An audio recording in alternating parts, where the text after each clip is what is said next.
Ang mga kandidato sa bautismo ay dapat nakaupo na sa harapan ng stage sa upuan na nakalaan para sa kanila. Pakisuyo na maupo na kayo.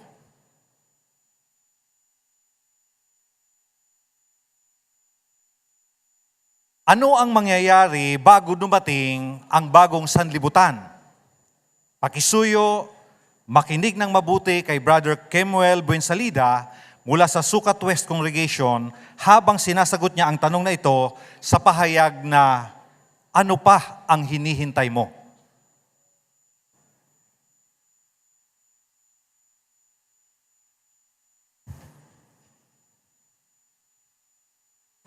Sa ating pang-araw-araw na gawain, normal na tayo ay naghihintay. Halimbawa, naghihintay tayo na mag-alas 12 para magtanghalian. Naghihintay tayo ng mga bandang alas 5 kung tayo ay nasa trabaho o paaralan para mag-out o umuwi. Mga bandang alas 6, alas 7, hinihintay natin yan para maghapunan, tapos maya-maya magpahinga. Kaya sa ating pang-araw-araw na gawain, talagang normal na tayo ay naghihintay.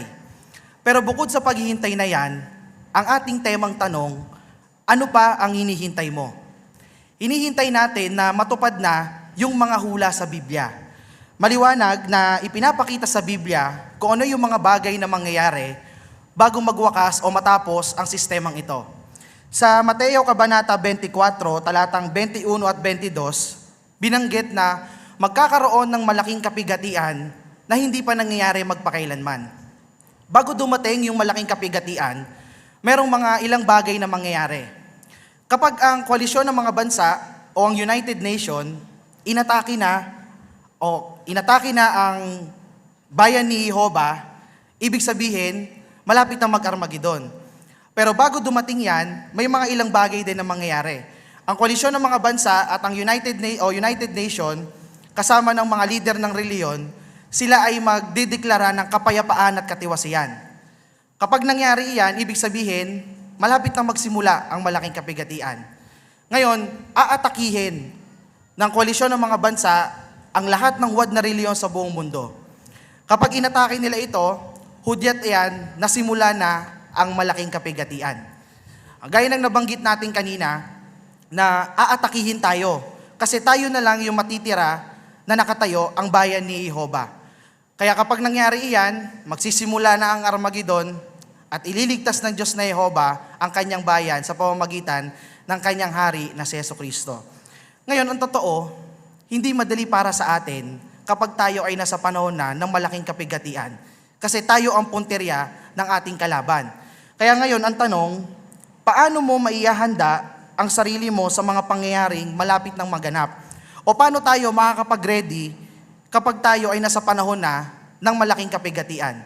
Meron tayong dalawang bagay na pwedeng gawin. Una, palalimin ang pagmamahal mo sa Diyos. Palalimin natin yung pagmamahal natin sa Diyos na Jehovah, kasi kapag malalim yung pag-ibig natin sa Diyos na Jehovah, pagdating sa may hirap na mga kalagayan, gaya ng malaking kapigatian, tutulungan tayo nito na tayo ay makapagtiis, at syempre kapag tayo ay patuloy na nagtitiis, mas titindi yung kagustuhan natin na manghawakan sa katotohanan. Kapag malalim na yung pag-ibig natin sa Diyos na Jehovah, ang ikalawang bagay na dapat nating gawin ay ipakita ang pananampalataya mo sa pamamagitan ng pagsasabi ng pag-asa mo sa iba. Oo, yung ating gawaing pangangaral, ito yung pinakamagandang paraan para ipakita natin yung ating pananampalataya sa Diyos na Jehovah. Bakit? Kasi kapag tayo ay nangangaral, ibig sabihin, nananampalataya tayo sa ipinangako ni Jehovah na wawakasan niya yung mga masasamang bagay, wawakasan niya ang sistemang ito. Ano pa, naniniwala tayo na walang makakahadlang na yan sa Diyos na Jehovah. Kaya kapag ginawa natin yung dalawang bagay na yan, pinalalim natin yung pag-ibig natin sa Diyos na Jehovah, at ikalawa, ipinangaral natin yung mabuting balita, ipinakita natin yung ating pananampalataya sa pamamagitan ng pagsasabi ng katotohanan sa iba, kapag dumating ang malaking kapigatian, ready tayo. Ngayon, lahat tayo, iniintay nating dumating yung malaking kapigatian. At alam ko, lahat tayo dito naka-experience na maghintay. Kapag ikaw ay naghihintay, tapos wala ka namang ginagawa, hindi ba't nakakainip? Napakatagal ng oras. Parang napakatagal nung hinihintay mo pag wala kang ginagawa. Halimbawa sa trabaho, kapag umaga pa lang, wala ka nang ginagawa, iniintay mo lang yung alas 5 para mag-uwian, nakakainip. Napakatagal ng oras. Pero kapag busy ka, ang daming pinapagawa sa'yo, hindi mo namamalayan, maya-maya, uwian na. Ganyan din may kinalaman sa paghihintay sa pagdating ng araw ni Jehovah. Kung tayo wala tayong gagawin, iniintay lang nating dumating yung araw ni Jehovah, malaki yung tendency na tayo ay mainip o baka isipin pa nga natin na ang tagal naman dumating ng araw ni Jehovah. Kaya napakahalaga na maging abala habang hinihintay ang araw ni Jehovah. Ngayon, paano tayo magiging abala sa paghihintay ng araw ni Jehovah? Tingnan natin mga kapatid ang sagot dito sa 2 Pedro, Kabanata 3, talatang 11 hanggang 13. 2 Pedro, Kabanata 3, talatang 11 hanggang 13. Kunwari na kayo sa 11, dahil ang lahat ng bagay na ito ay matutunaw sa ganitong paraan. Pag-isipan ninyo kung anong uri ng pagkatao ang dapat na taglay ninyo. May banal na paggawi at mga gawa ng makadiyos na debosyon. Habang hinihintay ninyo at isinasaisip ang pagdating ng araw ni Jehovah, kung kailan ang langit ay wawasakin sa apoy at ang mga elemento ay matutunaw sa matinding init. Pero may hinihintay tayong bagong langit at bagong lupa gaya ng pangako niya. At sa mga ito ay magiging matuwid ang lahat ng bagay. Dito sa teksto na binasa natin, ano daw yung pwede nating gawin habang inihintay nating dumating ang araw ni Jehovah? Diyan sa 11, pag-isipan ninyo kung anong uri ng pagkatao ang dapat na taglay ninyo. May banal na paggawi at mga gawa ng makadiyos na debosyon. Oo, pwede nating palalimin yung pag-ibig natin sa Diyos na Jehovah, sabihin sa iba yung ating mga pag-asa, at umabot ng mga spiritual na tunguhin na pwede sa atin. Kasi lagi nating tatandaan na ang Diyos na Jehovah, hindi niya gusto na mapuksa ang mga tao. Sa halip, gusto niya na sila ay makaabot sa tumpak na kaalaman at sa tunay na pagsisisi. Kaya yung pag-ibig natin sa Diyos na Jehovah, pinapakilos tayo nito na mangaral sa lahat ng mga tao hanggat posible. Kapag busy tayo sa ating gawaing pangangaral, habang hinihintay ang araw ni Jehovah, makakatulong sa atin ito para hindi tayo mainip sa pag-iintay. Alam natin kung ano yung ating hinihintay. Hinihintay nating dumating yung dakilang araw ni Jehovah. Kung alam natin kung ano yung ating hinihintay, dapat alam din natin yung mga hindi natin dapat asahan. Sa Mateo Kabanata 24, talatang 6 hanggang 12, binanggit sa ulat na yan na hindi nabubuti ang kalagayan sa mundo sa panahon ng mga huling araw. Kaya kung hindi nagaganda o hindi nabubuti yung kalagayan sa panahon natin sa ngayon, anong expect natin? Mahirap ang kalagayan natin. Kaya kung mahirap yung kalagayan natin, makatwiran bang idahilan na, tsaka na lang siguro ako magpapalawak ng aking ministeryo kapag gumanda muna ang kalagayan? O, tsaka na lang siguro ako magpapahayunir pag gumanda muna ang kalagayan? Hindi. Hindi katwiran iyan kasi hindi nagaganda ang kalagayan sa panahon natin. Kahit na mahirap at hindi maganda ang kalagayan sa panahon natin sa ngayon, sa tulong ng Diyos na Jehovah, maaabot mo yung mga spiritual na tunguhin na pwede sa'yo. Ang totoo kung minsan, hindi naman talaga sa lahat ng pagkakataon, madaling mangaral ng mabuting balita. Kung minsan natatakot tayo, naaalangan tayo kapag mangangaral tayo ng mabuting balita. Pero anong principle sa Biblia ang makakatulong sa atin?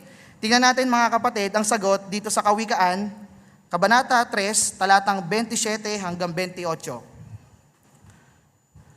Kawikaan, Kabanata 3, talatang 27 at 28. Sa 27, huwag mong ipagkait ang mabuti sa mga nangangailangan ng tulong, kung kaya mo namang gawin ito. Huwag mong sabihin sa kapwa mo, umuwi ka na, bumalik ka bukas at bibigyan kita. Kung maibibigay mo naman ito ngayon. Napakaganda ng principle sa ulat na ito. Na kung kaya naman nating ibigay ngayon, ibigay na natin. Kaya samantalahin natin mga kapatid, lahat ng pagkakataon na pwede tayo makapagpasimula ng pag-aaral sa Biblia. Pag-isipan natin kung ano yung mga paraan para makapagpasimula tayo ng ating Bible study. At kahit hindi madaling gawin iyan, sa tulong ng Diyos na Jehovah, magagawa natin iyan.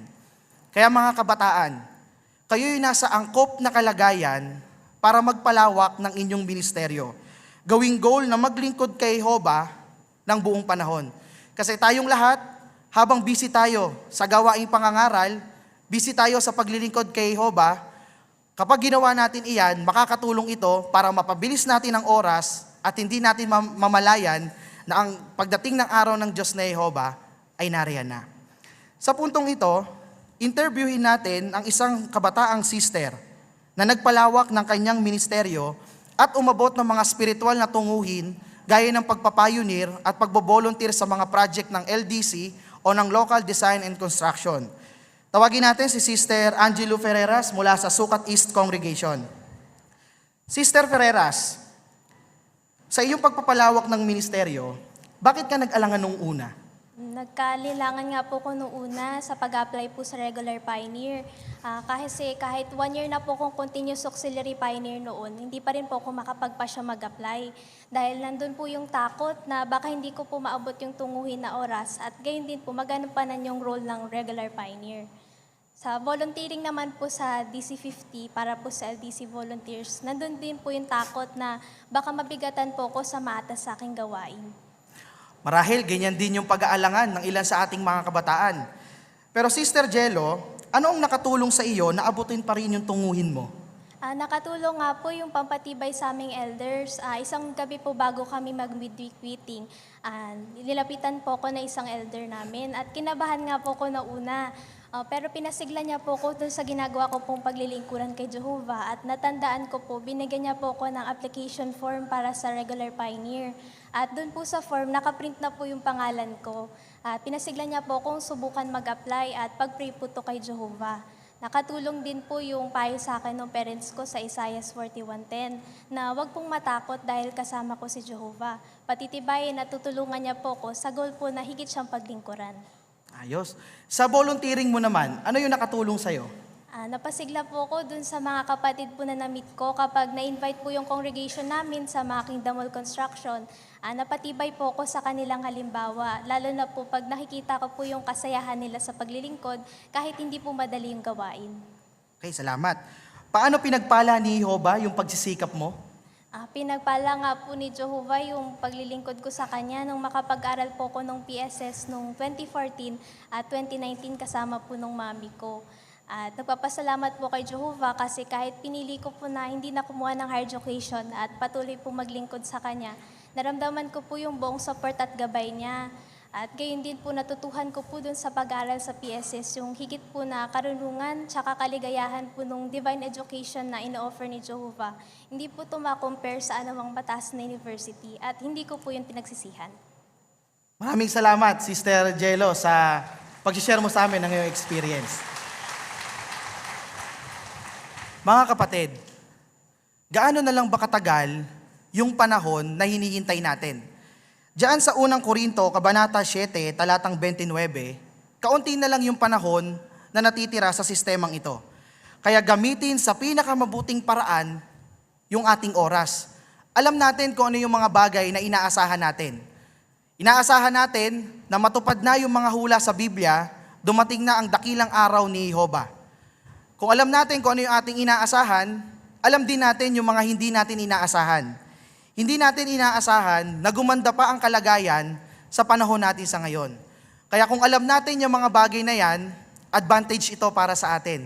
Gamitin natin sa ating pinakamabuting paraan ang oras na natitira sa atin.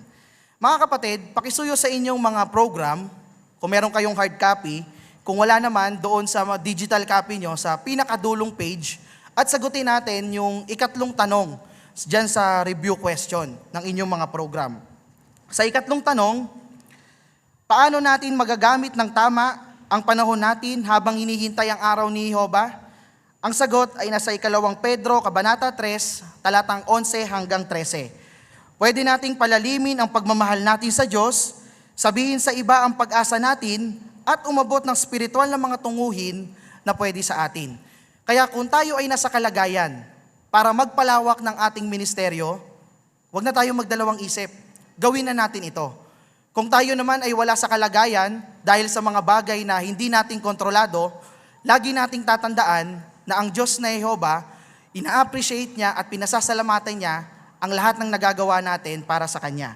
Kaya sagana ka sanang pagpalain ni Jehova sa lahat ng ginagawa mo para ipakita na mahal mo siya. Kaya habang hinihintay natin na dumating ang araw ni Jehova, lagi nating tatandaan, sulit ang paghihintay kung si Jehova ang hinihintay mo.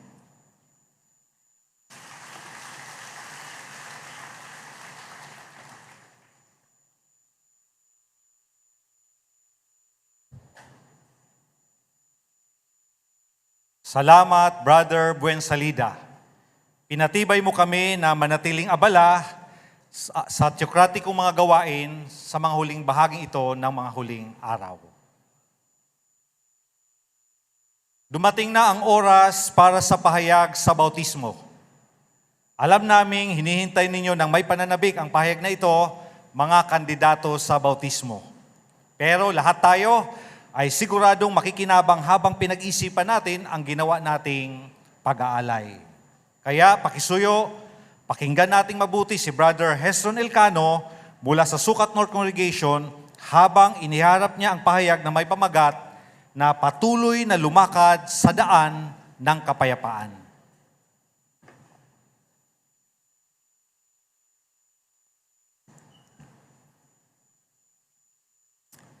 Kumusta kayo, mga mahal naming kandidato sa bautismo?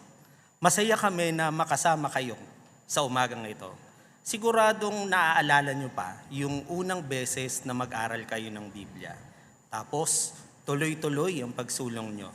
Pero ngayon, narito na kayo. Sasagisagan nyo na ang inyong pag-aalay sa Diyos ni Jehova.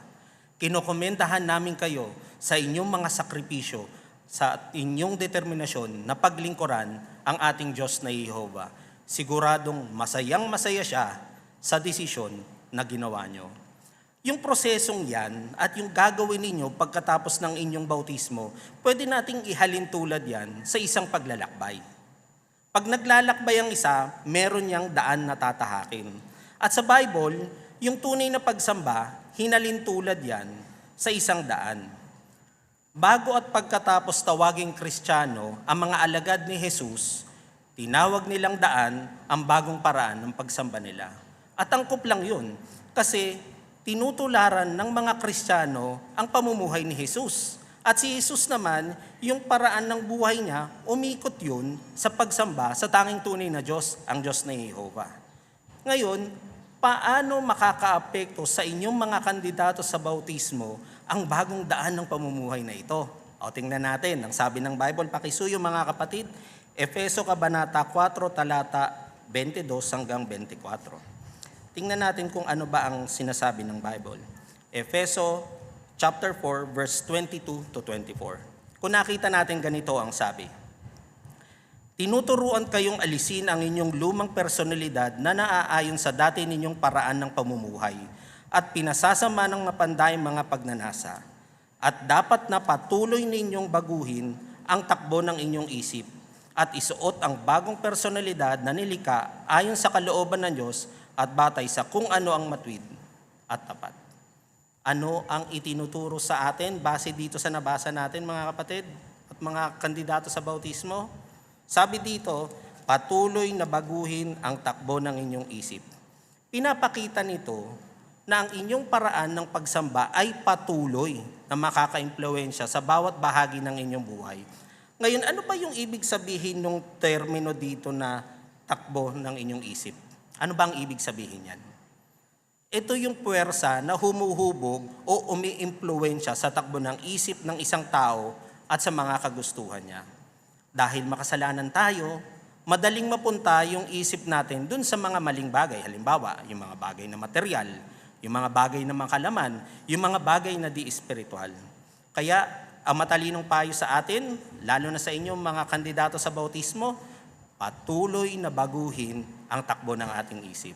O pwede nating ihalin tulad yan sa paglilinis ng bahay. Sa tingin ninyo, ano kaya ang mangyayari kung isang beses lang tayo naglinis ng bahay? Tapos, hindi na natin uli yung lilinisin. Di ba? Marurumihan ulit iyon. ganyan din ang kailangan nating gawin sa ating pag-iisip at sa ating personalidad. Bago kayo nag-alay sa Diyos ni Jehovah, gumawa na kayo ng mga pagbabago sa buhay para yung lumang personalidad ninyo maalis. Pero ngayon, na magpapabautismo na kayo, kailangan yung patuloy na magbago. Kasi pwede pa rin tayong marumihan ng sanlibutan ito. Kaya para maiwasan natin yan at manatiling malinis sa harap ni Jehovah, dapat na regular nating suriin ang ating pag-iisip, yung mga personalidad natin at yung ating mga kagustuhan. Kaya masasabi natin na yung paglakad sa daan ng kapayapaan, meron niyang kasamang sakripisyo.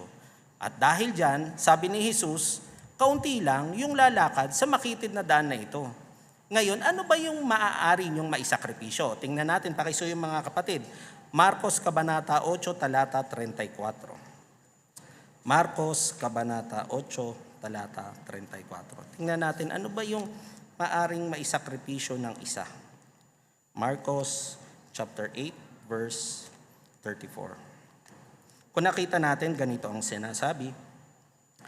Tinawag niya ngayon ang mga tao kasama ang mga alagad niya at sinabi sa kanila, kung gusto ng isa na sumunod sa akin, dapat niyang itakwil ang kanyang sarili at buhatin ang kanyang pahirapang tulos at patuloy akong sundan.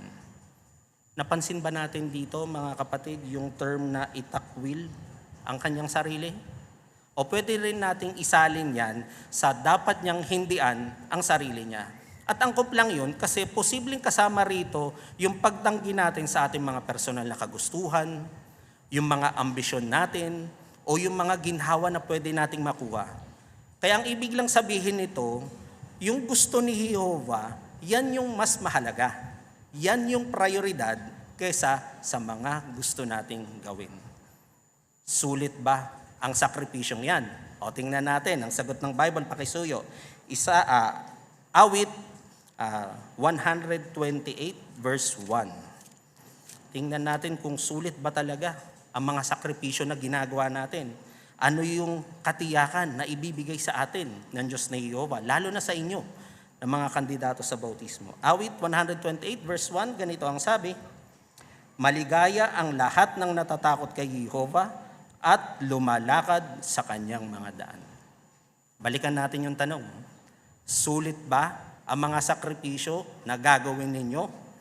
Sabi dito sa teksto, oo. Diba? Ang katiyakan ni Jehovah, maligaya ang lahat ng lumalakad sa kanyang mga daan. Yung pagiging tunay na maligaya, hindi lang yan yung basta masayang pakiramdam na madaling mawala. Yung pagiging maligaya, hindi rin yan nakadepende sa pagkakaroon ng magandang kalagayan. Halimbawa, maalwan ng pamumuhay mo, parang lahat nakukuha mo. Hindi dyan nakadepende yan. Nakadepende yan sa pagkakaroon ng malapit na kaugnayan sa Diyos na Jehovah. Kaya magsakripisyo man tayo o magkaproblema man tayo, magiging maligaya tayo kapag lumalakad tayo sa daan ni Jehovah. O bakit tayo makapagtitiwala dito? Kasi kapag lumalakad tayo sa daan ni Jehovah, dalawang bagay ang sigurado. Yung una, pinagpapala ni Jehovah ang mga lumalakad sa daan niya. At ikalawa, pinapatnubayan ni Jehovah at ni Jesus ang ating mga paa sa daan ng kapayapaan. At siguradong meron kayong maaalala ng mga pagpapala mula kay Jehovah dahil sa paglakad nyo sa kanyang daan. At dahil nagpagabay kayo sa Diyos na Jehovah at kay Jesus, sigurado na pabuti ang buhay nyo, di ba? Kaya pribilehiyo para sa amin na tanggapin kayo ngayon, mga kandidato sa bautismo, sa daan ni Jehovah, ang daan ng kapayapaan at ang daan na papunta sa buhay. Dahil sasagisagan nyo ngayon ang inyong pag-aalay kay Jehovah, ano yung dapat na maging determinasyon nyo? O tingnan natin yung nakapagpapatibay na katotohanan ito. Pakisuyo, 2 Korinto, Kabanata 4, mga talatang 16 hanggang 18. 2 Korinto chapter 4, verse 16 to 18. Kung nakita natin, ganito ho ang sabi. Kaya hindi tayo sumusuko. Kahit ang katawan natin ay nanghihina, ang puso at isip natin ay nagkakaroon ng panibagong lakas araw-araw. Dahil kahit panandalian at magaan ng kapighatian, Nagdudulot ito sa atin ng kaluwalhatian na walang katulad at walang hanggan. Habang pinananatili natin nakapokus ang ating mga mata, hindi sa mga bagay na nakikita, kundi sa mga bagay na di nakikita. Dahil ang mga bagay na nakikita ay pansamantala, pero ang mga bagay na di nakikita ay walang hanggan.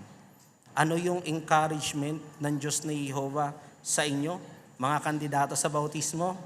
Oo, huwag sumuko.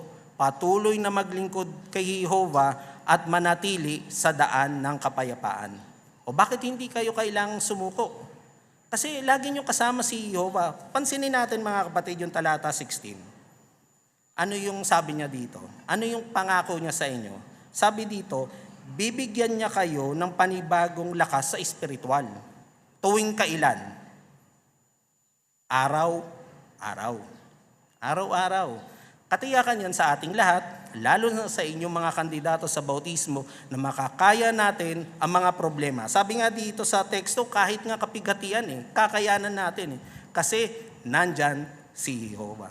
Maganda rin yung punto dito sa talata 17 at 18. Ipinapaalala nito sa atin na yung pagsubok, pansamantala lang at magaan kung ikukumpara yan dun sa walang hanggang pagpapala na ibibigay sa inyo ng Diyos na Jehovah.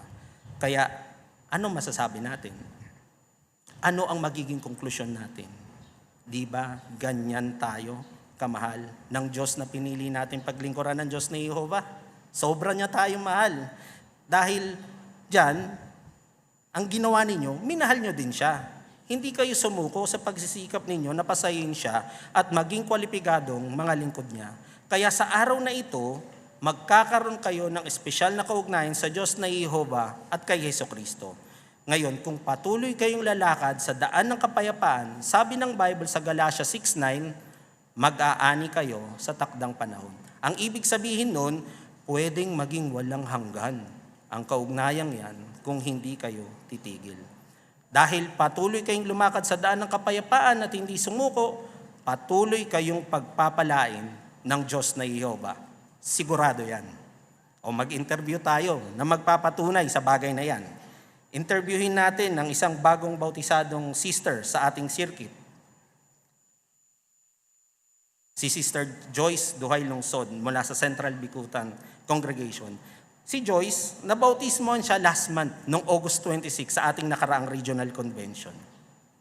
O, Sister Joyce, noong mga panahon bago ka nabautismohan, ano yung mga problema na napaharap sa'yo na pwede sana naging dahilan para sumuko ka? Yung una po, pangangailangan sa material na bagay. Katulad po ng bayarin sa tubig, kuryente at sa pagkain. Minsan po, naapektuhan nito yung pagpunta namin sa Kingdom Hall dahil wala kaming pamasahe. Kaya isa po to sa mga dahilan na gusto ko po munang tumigil sa pag-aaral ng Biblia at mag-focus po sa school at kumuha po ng mataas na edukasyon para po makahanap ng magandang trabaho na mag-aahon po sa amin sa kahirapan. Oo, mahirap nga yung desisyon na yan kasi makakaapekto yan sa espiritualidad mo. Pero sabi mo, Joyce, una pa lang yan. Ano pa yung hamon na napaharap sa'yo bago ka magpabautismo? Sunod naman po sa aking ama na hindi saksi. Noong bata pa lang po ako, niyakap na ni Mama ang katotohanan at nagpabautismo bilang isang saksi ni Jehovah. Pero hindi nga po ito nagustuhan ng aking ama. Kaya nagalit po ito at iniwan kami. At 10 years po na walang ibinigay na suporta sa amin.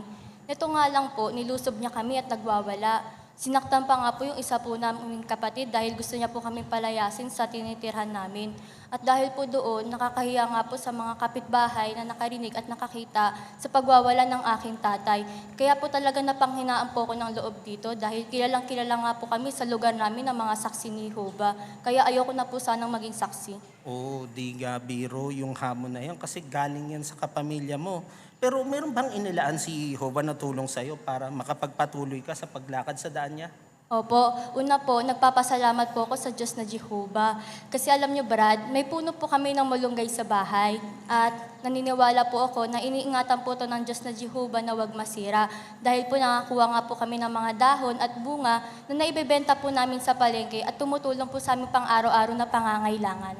Oo, talagang pinagpala ni Jehovah ang determinasyon mo, Joyce, na magpatuloy mahusay.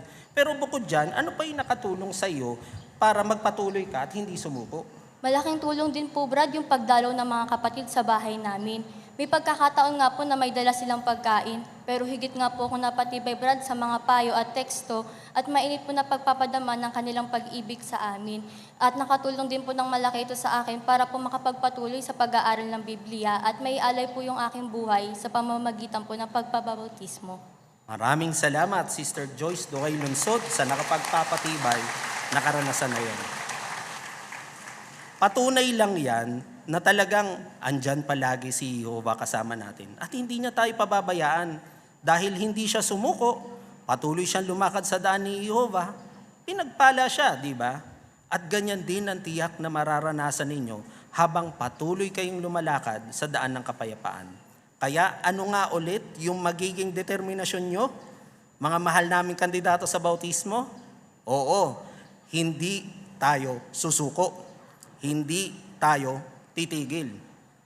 Ano yung makakatulong sa inyo na manatili dito sa daang ito at hindi sumuko? O gaya ng literal na daan, ang daan na papunta sa buhay, may mga aspekto yan. Halimbawa, batas, layunin, destinasyon. O isa-isahin natin yan na talakayin. Halimbawa, batas. Ano kaya ang pwedeng mangyari kung hindi ka susunod sa batas sa pagmamaneho o paglalakbay? Kunin natin halimbawa yung no jaywalking. Ano kaya ang pwede mangyari kung hindi natin susundin yan? O di ba baka pwede tayo mapahamak? Malalaman mo lang yun na bawal tumawid doon sa lugar na yun kasi meron ka nabasang signage na no jaywalking. At ganun din sa daan ng kapayapaan. Para masunod natin ang batas sa daang ito ni Jehovah, kailangan, dapat, alam natin ito.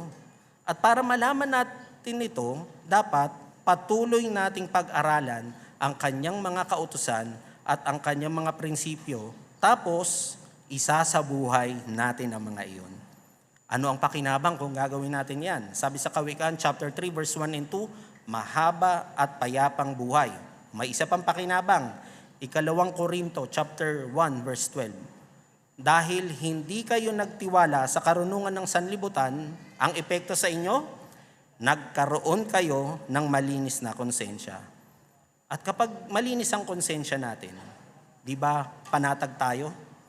At kapag panatag tayo, masaya tayo, di ba? Bukod sa pagsasabuhay ng mga batas, kailangan meron din tayong layunin. Yan yung ikalawang aspekto. Kung maglalakbay ka, hindi ka tatayo, tapos magmamasid. Magmamasid-masid. Hindi ka rin magpapaikot-ikot. Ang gagawin natin, uusad tayo. Ang layunin ng isang literal na daan para patuloy kang umusad. Ang layunin ng daan ni Jehovah para umusad ka rin. O ibig sabihin, para sumulong ka. Bakit? Kasi gusto natin na maging malapit tayo sa Diyos na Jehovah. At ang isang bagay na pwede nating pasulungin sa sarili natin ay yung ating mga katangiang mga Kristiyano. Kasi yung pagsulong, hindi yan nakikita sa ating itsura, hindi rin yan nakikita sa abilidad natin, hindi rin yan nakikita sa kakayahan natin, sa katanyagan natin, o kahit matagal na tayong naglilingkod sa congregation. Maipapakita lang ito sa pagiging masunurin kay Jehovah sa ating mga iniisip, sinasalita at sa ating mga ginagawa. Kaya para patuloy na sumulong sa espiritual, makakatulong sa atin ang payo dito sa Galatia, Kabanata 6, Talata 10. Pakisuyot tingnan natin ito mga kapatid. Galatia, Kabanata 6, Talata 10. Okay, kung nakita natin, ganito ang sabi, kaya hanggat may pagkakataon tayo, gumawa tayo ng mabuti sa lahat, pero lalo na sa mga kapananampalataya natin. So ano yung matalinong payo sa atin ng Bible? Oo, gumawa tayo ng mabuti sa lahat, saksi man sila o hindi. Bakit matalino yung payo na yan? Kasi yung pag-ibig, yan yung pangunahing katangian ng mga tunay na Kristiyano. Paano ba natin maipapakita yung ganong klaseng pag-ibig? O maging mabait tayo at mapagpatuloy. Kung gagawin natin yan, magiging payapa ang kaugnayan natin sa iba. Bukod sa pagsasabuhay ng batas, pagkakaroon ng layunin, dapat may destinasyon tayo. Yan yung ikatlong aspekto. Naglalakbay tayo sa isang literal na daan kasi meron tayong pupuntahan, meron tayong destinasyon. At bilang saksi ni Jehovah, maglalakbay ka sa makasagisag na daan na ito para maging payapa ang kaugnayan mo sa Diyos na Jehovah at maging kaibigan mo siya magpakailanman. O mag-interview tayo na magpapatunay na ang paglakad sa daan ng kapayapaan ay magdudulot ng kapanatagan at mapayapang kaugnayan sa iba, lalo na sa Diyos na Jehovah. Interviewin natin ang isang bagong bautisadong brother sa ating circuit, si Brother Charles Rodas, mula sa Central Bikutan Congregation.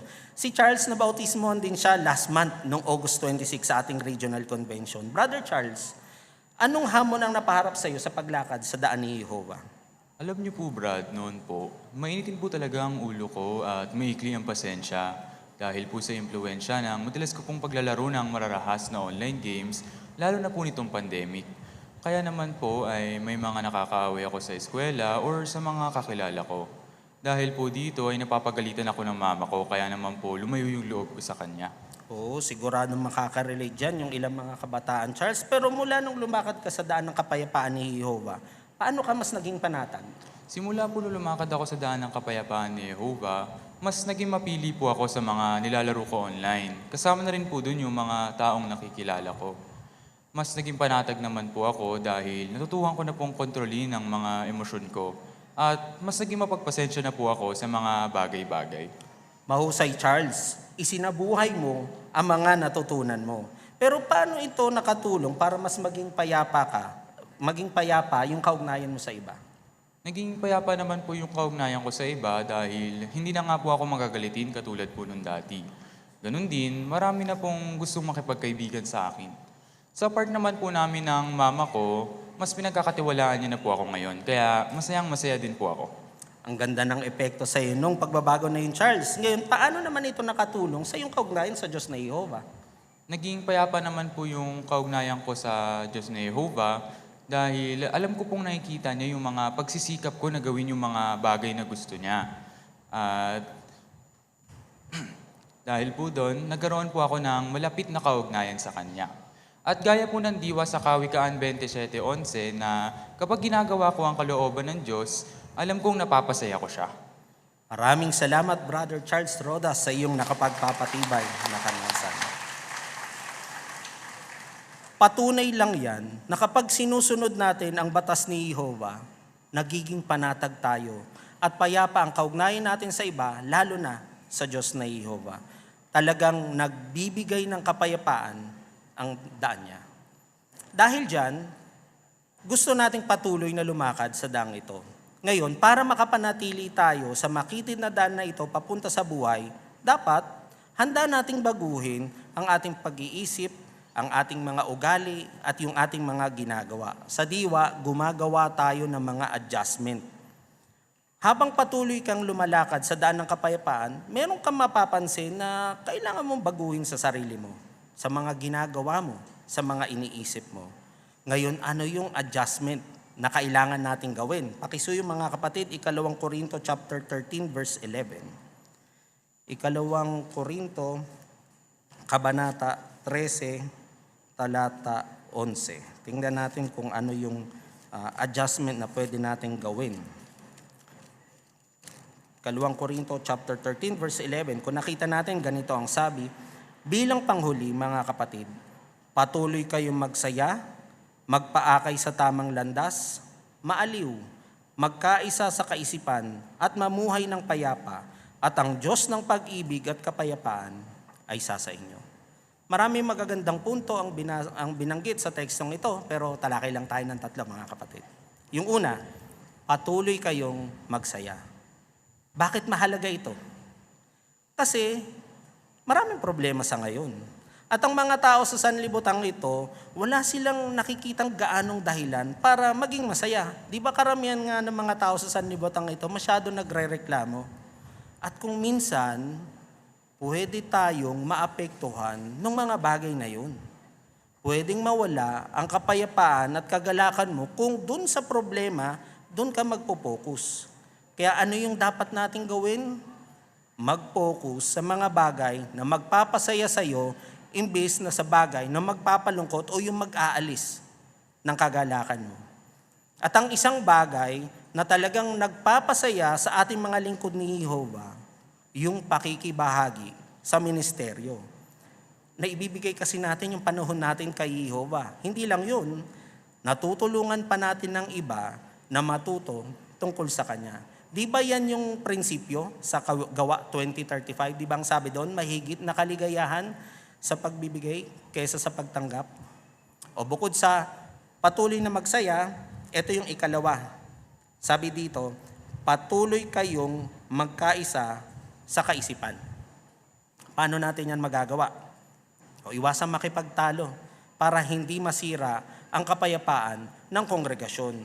Minsan kasi, nagkakaroon ng magkakaibang opinyon tungkol sa mga personal na mga bagay. Halimbawa, yung paglilibang, pananamit, pag-aayos, nutrisyon, kalusugan, at iba pa. Ngayon, kung igigiit ng isa ang kanyang personal na pananaw, pwedeng pagmulan ito ng pagtatalo-talo o mas malala ng pagkakabaha-bahagi. Kaya kung wala namang nalalabang na simulain sa Bible, iniiwasan ng bayan ni Jehovah na pagtalunan ng ganong mga bagay. Kasi sabi sa 2 Timoteo 2:24, ang alipin ng Panginoon, hindi yan kailangan makipag-away, kundi kailangan maging mabait sa lahat. Ikatlong punto na gusto nating idiin sa tekstong ito. Sabi dito, patuloy kayong mamuhay ng payapa. Paano natin magagawa yan?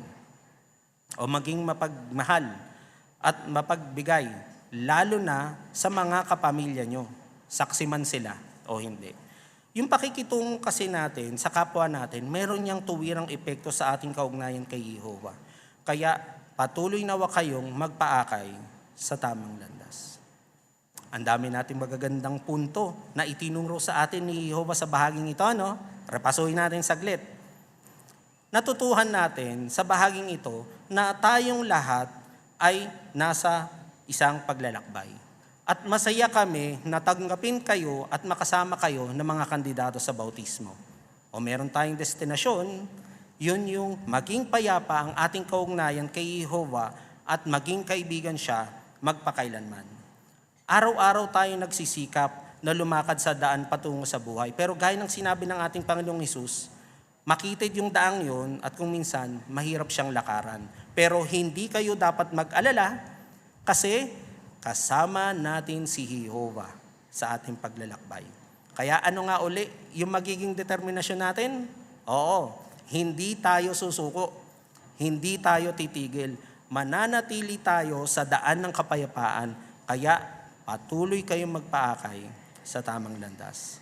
Ngayon, para magawa natin yan, laging nating tandaan yung pangako sa atin ng Diyos na Jehovah. Balikan natin mga kapatid yung huling bahagi. 2 Korinto chapter 13 verse 11, yung last part. Balikan po natin ito. Ano ang katiyakan ni Jehovah sa inyo? Ganito ang sabi. At ang Diyos ng pag-ibig at kapayapaan ay sa inyo. Oo, ganyan tayo kamahal ng Diyos na pinili nating paglingkuran. Nyo ba na-appreciate yun? Na ganun kayo kamahal ng Diyos na Jehovah. Kaya kung patuloy nating isa sa buhay ang mga paalala ni Jehovah sa bahaging ito, magkakaroon kayo ng masayang buhay ngayon at magpakailanman. Kasi patuloy kayong lumalakad sa daan ng kapayapaan. Dumako na tayo sa pangmadlang pagpapahayag ng inyong personal na pag-aalay. Makisuyo sa mga kandidato sa bautismo na tayo ay tumayo at sagutin natin ng malakas ang dalawang tanong na ito. Yan. Yung unang tanong, pinagsisihan mo na ba ang iyong mga kasalanan? Inialay ang sarili mo kay Jehovah, tinanggap ang pagliligtas niya sa pamamagitan ni Jesucristo? Ang inyong sagot?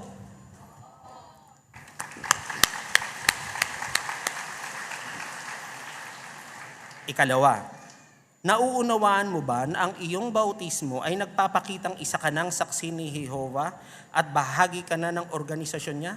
Ang inyong sagot?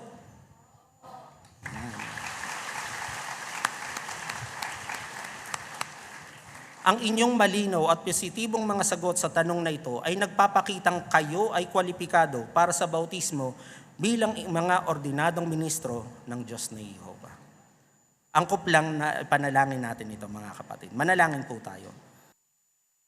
Okay, so makisuyo na tayo ay tumayo at samahan natin ang ating mga kandidato sa bautismo sa pag-awit ng masaya sa Diyos na Jehovah. Pakisuyo mga kapatid, awitin natin ang awit bilang 28, maging kaibigan ni Jehovah, halaw sa awit 15.